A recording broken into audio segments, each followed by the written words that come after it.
آپ ہادیہ ای میگزین مضمون کی آڈیو ریڈ آؤٹ سماعت کر رہے ہیں۔ سامعین السلام علیکم ورحمۃ اللہ وبرکاتہ۔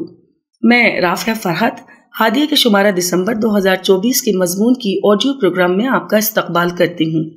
آئیے ہم اس کا آغاز ہادیہ کے زمرہ معمار جہاں تو ہے سے کرتے ہیں، جس کا عنوان ہے غصے پر قابو، اور اس کی رائٹر منزہ فردوس ہیں۔ الحمدللہ، اللہ تعالیٰ کا بہت شکر اور احسان ہے کہ اس نے ہمیں انسان بنایا اور اشرف المخلوقات کے درجے پر فائز کیا۔ اللہ تعالیٰ نے انسانوں کو دنیا میں بھٹکتے ہوئے نہیں چھوڑا، بلکہ ان کی رہنمائی کے لیے انبیاء اور کتب کا سلسلہ جاری رکھا۔ اسی طرح ہم کو خاتم الانبیاء نبی کریم صلی اللہ علیہ وسلم کا امتی بنایا اور نعمت قرآن سے سرفراز کیا۔ اسلام اور قرآن سے بڑھ کر کسی اور نعمت کا ہم تصور نہیں کر سکتے، کیونکہ خدا نہ خواستہ اگر اللہ تعالیٰ ہمیں اسلام کی نعمت سے مالا مال نہیں کرتے تو نہ جانے ہم کتنے اندھیروں میں اور ظلمتوں میں بھٹک رہے ہوتے۔ اللہ تعالیٰ نے انسان کو پیدا کیا اور اس میں خیر و شر کے جذبات بھی رکھ دیے، تاکہ اس بات کی آزمائش کی جائے کہ انسان اپنے کون سے جذبے کو استعمال میں لاتا ہے اور کون سے جذبے پر کتنا قابو پاتا ہے۔ یہ جذبات اللہ تعالیٰ نے ہمارے اندر اس لیے رکھے ہیں تاکہ انسان اپنا ایک مخصوص مزاج بنا سکے، کچھ چیزوں کو پسند کر سکے اور اپنا سکے، اور اگر خوف خدا ہو تو کچھ چیزوں سے بچ سکے۔ دنیا کا کوئی بھی انسان احساسات اور جذبات سے خالی نہیں ہے۔ جذبات ہی زندگی کی اساس اور بنیاد ہیں۔ جس طرح خوشبو کے بغیر پھول فقط رنگ رہ جاتا ہے، اسی طرح جذبات کے بغیر زندگی میں کوئی حسن، کوئی کشش باقی نہیں رہتی۔ بقول ناسخ، زندگی زندہ دلی کا نام ہے، مردہ دل خاک جیا کرتے ہیں۔ جذبات کی 48 اقسام ہیں، لیکن بنیادی طور پر ان جذبات کو مثبت جذبات اور منفی جذبات میں تقسیم کیا گیا ہے۔ مثبت جذبات وہ جن سے آپ کو خود بھی فائدہ ہو اور دوسروں کو آسانی ملے، آپ کی دنیا جس سے خوبصورت ہو۔ منفی جذبات وہ جو آپ کو خود بھی نقصان پہنچائیں اور دوسروں کو بھی اس سے نقصان ملے۔ ہر وہ جذبہ منفی جذبہ کہلاتا ہے۔ جذبات کا تعلق خیالات سے ہوتا ہے۔ مثبت سوچ مثبت جذبات پیدا کرتی ہے اور منفی سوچ اور منفی خیالات منفی جذبات پیدا کرتے ہیں۔ یہ عمل ہماری واقفیت کے بغیر ہوتا ہے۔ کسی کے لیے بغض رکھنا ہو یا بدلہ لینا، کسی کو معاف کر دینا ہو یا محبت ہو یا نفرت ہو، سخاوت ہو یا بخیلی، یہ سب جذبات ہیں، اور جذبات کا ہماری زندگی میں بہت اہم کردار ہے۔ یہ جذبات ہی ہیں جن کا اظہار ہمارے رویوں سے ہوتا ہے۔ جہاں انسان اپنی خوشی پر خوش ہوتا ہے، وہیں اگر ناپسندیدہ اور خلاف توقع کوئی کام دیکھ لے تو مزاج میں غصہ پیدا ہوتا ہے۔ غصہ ایک منفی جذبہ ہے۔ انسان کی ذاتی خواہش اور مرضی کے خلاف مخالفت کے وقت اس کے اندر پیدا ہونے والے قدرتی منفی جذبے کا نام غصہ ہے۔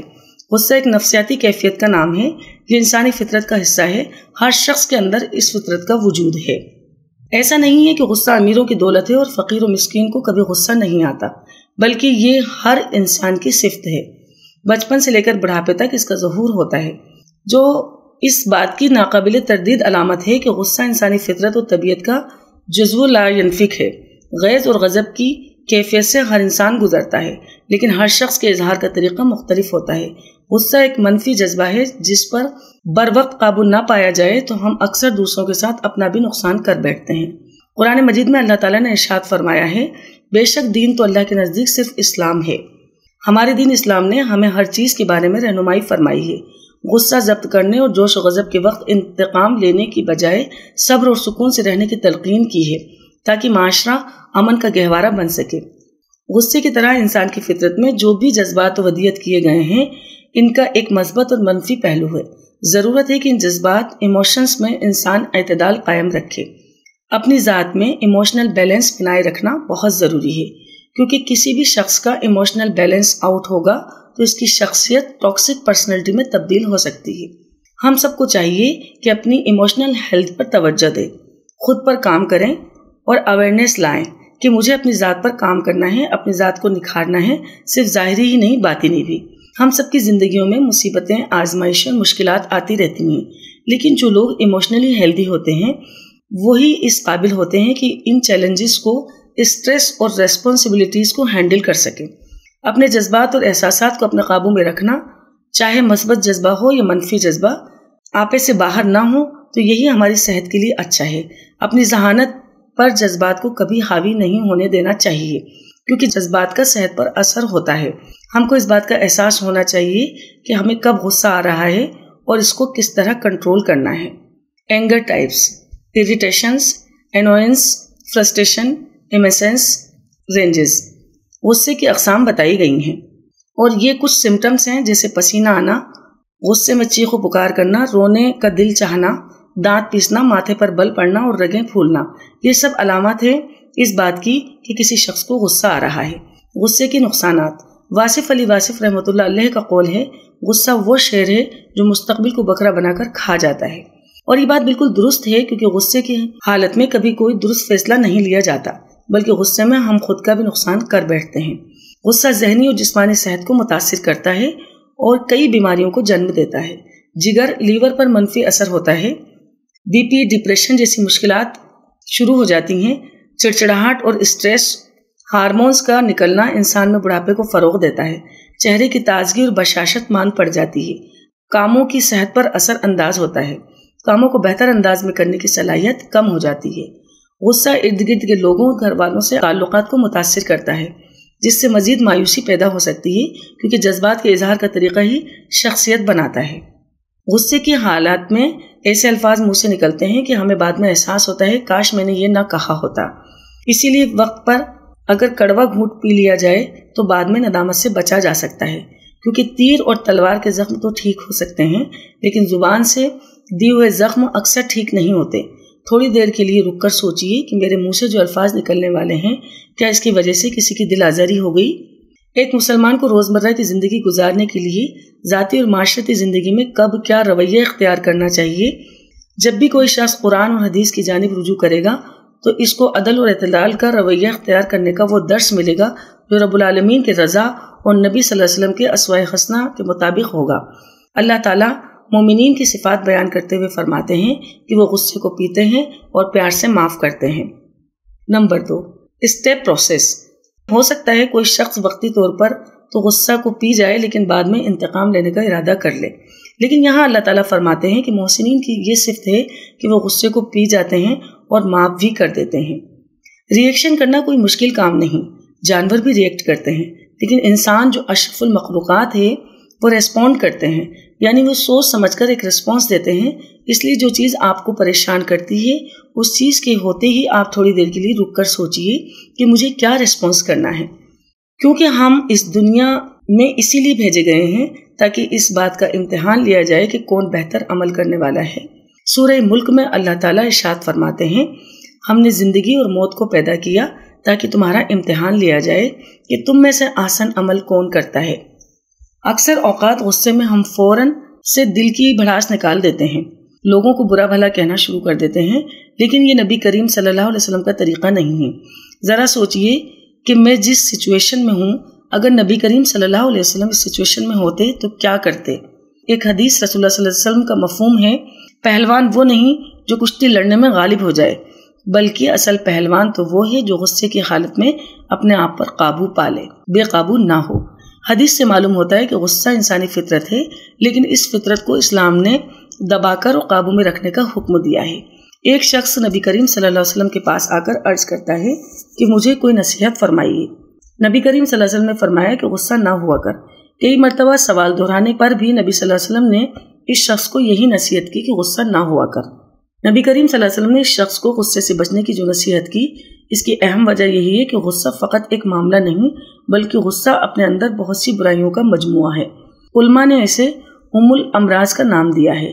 غصہ ہر برائی کی چابی ہے جس کی وجہ سے بہت سی برائیاں جنم لیتی ہیں، جیسے لڑائی جھگڑے، شوہر بیوی میں جدائی، اولاد والدین میں دوری، بہن بھائی میں اختلاف، معاشرے میں بگاڑ، دنیا میں ظلم اور بربریت اور فتنہ اور فساد کی جڑ غصہ ہی ہے۔ امام غزالی رحمۃ اللہ علیہ کا ایک قول ہے کہ اللہ رب العزت کو ہر طرح کی گھوٹ میں غصے کا گھوٹ پی جانا ہی بہت پسند ہے۔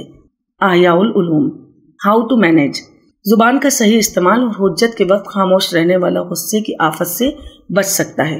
کم سے کم بات کریں، خود کو اخلاق حسنہ سے مزین کریں اور زبان کے آفتوں سے محفوظ رہیں۔ کچھ جاہلوں کا کام ہی لوگوں کو چھیڑنا اور جذبات برانگیختہ کر کے غصہ دلانا اور فساد پھیلانا ہوتا ہے۔ ایسی صورتحال میں قرآن و حدیث سے ہم کو رہنمائی ملتی ہے۔ اللہ کا فرمان ہے، وَعِبَادُ الرَّحْمَنِ الَّذِينَ يَمْشُونَ عَلَى الْأَرْضِ هَوْنًا وَإِذَا خَاطَبَهُمُ الْجَاهِلُونَ قَالُوا سَلَامًا۔ سورہ فرقان آیت نمبر 63۔ الرحمن، اللہ کے بندے ہیں جو زمین پر نرم چال چلتے ہیں اور جاہل ان کے منہ کو آئیں تو کہہ دیتے ہیں کہ تم کو سلام۔ اسی سورہ میں ارشاد فرمایا وَإِذَا مَرُّوا بِاللَّغْوِ مَرُّوا كِرَامًا، آیت نمبر 73۔ کسی لغو چیز پر ان کا گزر ہو جائے تو شریف آدمیوں کی طرح گزر جاتے ہیں۔ جہالت پر خاموش رہنا اور بد کلامی پر خاموشی اختیار کرنے سے فتنے سے محفوظ رہیں گے۔ حدیث کا مفہوم ہے کہ جس نے خاموشی اختیار کی اس نے نجات پالی۔ غصے کی حالت میں شیطان سے اللہ کی پناہ مانگنی چاہیے، کیونکہ شیطان ہمارا ازلی دشمن ہے جو ہماری رگوں میں گردش کرتا ہے، اکساتا ہے اور اشتعال پیدا کرتا ہے۔ سورہ اعراف میں اللہ تعالیٰ فرماتا ہے وَإِمَّا يَنزَغَنَّكَ مِنَ الشَّيْطَانِ نَزْغٌ فَاسْتَعِذْ بِاللَّهِ إِنَّهُ هُوَ السَّمِيعُ الْعَلِيمُ، آیت نمبر 200۔ اگر کبھی شیطان تمہیں اکسائے تو اللہ کی پناہ مانگو، وہ سب کچھ سننے اور جاننے والا ہے۔ حدیث میں فرمایا گیا جب آدمی کو غصہ آئے اور اللہ سے پناہ مانگ لے تو اس کا غصہ ٹھنڈا ہو جائے گا، خاموشی اختیار کر لے۔ جب تم میں سے کسی کو غصہ آئے تو اسے خاموشی اختیار کرنی چاہیے، اپنی حالت تبدیل کر لیں، کھڑے ہو تو بیٹھ جائیں ورنہ لیٹ جائیں، پانی ہی پی لیا جائے، منہ ہاتھ دھو لیں یا پھر وضو کر لیں۔ غصہ ہمیشہ اپنے سے کمزور پر آتا ہے، لیکن قدرت رکھتے ہوئے معاف کر دینے والے شخص کو جنت کی بشارت دی گئی ہے۔ حضرت سلیمان علیہ السلام بن داؤد اپنے بیٹے کو نصیحت کرتے ہوئے فرماتے ہیں کہ بیٹا زیادہ غصہ بردبار آدمی کو ہلکا کر دیتا ہے۔ احیاء العلوم۔ غصے قابو کرنے کا ایک مفید علاج یہ بھی ہے کہ غصے کے دوران عذاب الہی اور اللہ کی قدرت کو ذہن میں دہرائیں۔ ایک مرتبہ حضرت ابوبکر صدیق رضی اللہ تعالی عنہ اپنے غلام کو ڈانٹ رہے تھے۔ نبی کریم صلی اللہ علیہ وسلم نے یہ دیکھ کر فرمایا کہ اللہ تم پر اس سے زیادہ اختیار رکھتا ہے جتنا تم اپنے اس غلام پر رکھتے ہو۔ غصہ کس وقت آنا چاہیے؟ غصہ ایک منفی جذبہ ہے، لیکن اس کا مثبت پہلو یہ ہے کہ جہاں اللہ کی حدود پامال کی جا رہی ہوں وہاں اس کا استعمال کیا جائے۔ جہاں نبی کریم صلی اللہ علیہ وسلم کی ذات پر کیچڑ اچھالا جا رہا ہو، اس بات پر غصہ آئے، منکر کو مٹانے میں حد اعتدال میں رہتے ہوئے غصے کا اظہار کیا جائے، جیسا کہ رسول صلی اللہ علیہ وسلم نے بچوں کو ترک نماز پر مارنے کا حکم دیا ہے۔ برائی دیکھنے پر ہاتھ سے مٹانے کا حکم ہے۔ اس وجہ سے ہمیں حق ہے کہ اللہ اور اس کے رسول کی نافرمانی پر غصے کا اظہار کریں، لیکن اتنا غصہ نہ ہو کہ فائدے کے بجائے الٹا نقصان ہو جائے اور اس کے بعد پچھتانا پڑے۔ حضرت عمر بن خطاب رضی اللہ تعالی عنہ کی مثال ہمارے سامنے ہے۔ جب تک انہوں نے اسلام قبول نہیں کیا تھا، ان جیسا انتہا پسند، تشدد پسند، دلیر اور بہادر کوئی نہیں تھا، لیکن اسلام قبول کرنے کے بعد جب وہ خلیفہ بنے تو عاجزی، صبر، میانہ روی، اطاعت اور تحمل و برداشت کا دامن کبھی ہاتھ سے نہ چھوڑا۔ نبی کریم صلی اللہ علیہ وسلم کی قربت نے حضرت عمر کے سینے سے ہر طرح کی ایسی انا پسندی کو نکال دیا جو اسلامی تعلیمات سے ٹکراتی تھی۔ ان سب باتوں سے یہ چیز سمجھ میں آتی ہے کہ غصے میں برداشت سے کام لینا اہل جنت کی صفت ہے۔ ہم کو ہیرے کی مثال اپنے سامنے رکھنے چاہیے کہ وہ کاربن ہے، لیکن پریشر سہتے سہتے ہیرا بن گیا۔ تو اگر ہم ہیرا بننا چاہتے ہیں، اللہ کی نظر میں محبوب بننا چاہتے ہیں، تو غصے کو پینا سیکھنا ہوگا، زبان پر قابو پانا ہوگا۔ اگر ہم چاہتے ہیں کہ اللہ ہم کو معاف کر دے تو لوگوں کو معاف کرنا ہوگا۔ حدیث کا مفہوم ہے کہ دنیا میں لوگوں پر رحم کیا کرو تاکہ عرش والا تم پر رحم کرے۔ بقول شاعر، کرو مہربانی تم اہل زمین پر، خدا مہرباں ہوگا عرش بری پر۔ ہادیہ مضمون کی آڈیو سماعت کرنے کے لیے شکریہ۔ امید ہے کہ آپ کو پسند آیا ہوگا۔ ہمیں آپ کے مشورے کا انتظار رہے گا۔ اپنا مشورہ، تبصرہ اور مضامین editor@hadia.in پر ارسال کریں اور ہادیہ ای میگزین کے مضامین کو پڑھنے کے لیے ویب سائٹ www.hadia.in سبسکرائب کریں۔ انشاءاللہ ہم اگلے ہادیہ ای میگزین کے شمارے سے دلچسپ مضامین کی آڈیو لے کر حاضر ہوں گے۔ تب تک کے لیے اجازت، اللہ حافظ۔